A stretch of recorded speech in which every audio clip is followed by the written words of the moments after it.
കനത്ത മഴയിൽ പൊന്നാനി ദേശീയപാതയോരത്തെ വീടുകളിൽ വെള്ളം കയറി.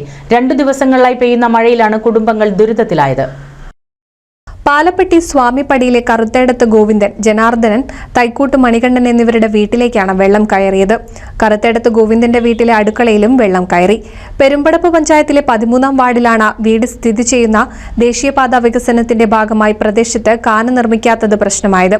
കാന നിർമ്മിക്കണമെങ്കിൽ കറുത്തേടത്ത് ഗോവിന്ദന്റെ വീടിന്റെ മുറി പൊളിച്ച് നീക്കണം. നഷ്ടപരിഹാരം തന്നാൽ മാത്രമേ വീട് പൊളിക്കാൻ സാധിക്കൂ എന്നാണ് കുടുംബത്തിന്റെ നിലപാട്.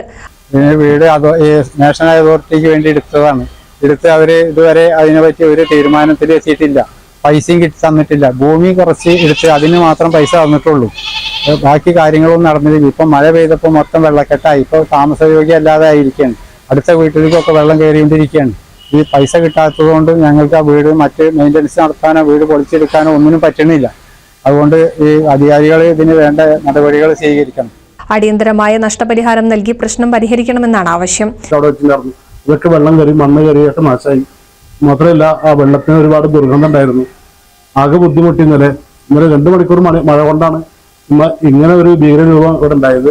അത് ഒരു ദിവസം ഫുള്ളായിട്ട് പെയ്യാണെങ്കിൽ ഈ പ്രദേശം മൊത്തം തന്നെ വെള്ളത്തിന് മുങ്ങിപ്പോയിരുന്നു. ആ ലെവലായിരുന്നു ഇന്നലത്തെ സ്ഥിതി ഇവിടെ.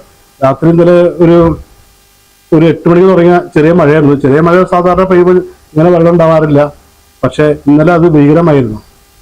ഒരുപാട് വെള്ളം കുതിച്ചു ചാടി. ഒരാൾക്കും ഒന്നും ചെയ്യാൻ പറ്റുന്ന രീതിയിലായിരുന്നു ആ വെള്ളത്തിന്റെ വരവ്. ഞങ്ങൾ ആകെ പേടിച്ചുപോയി. NCV news, Maranchery. കേരളത്തിലെ number 1 broadband cable TV network കമ്പനിയായ കേരള വിഷൻ ഇന്ന് ഇന്ത്യയിലെ ആദ്യ 10 ബ്രോഡ്ബാൻഡ് കേബിൾ TV സേവനദാതാക്കളുടെ പട്ടികയിൽ ഇടം നേടിയിരിക്കുന്നു. Vision success. ആഘോഷിക്കാം ഈ അഭിമാന നേട്ടം.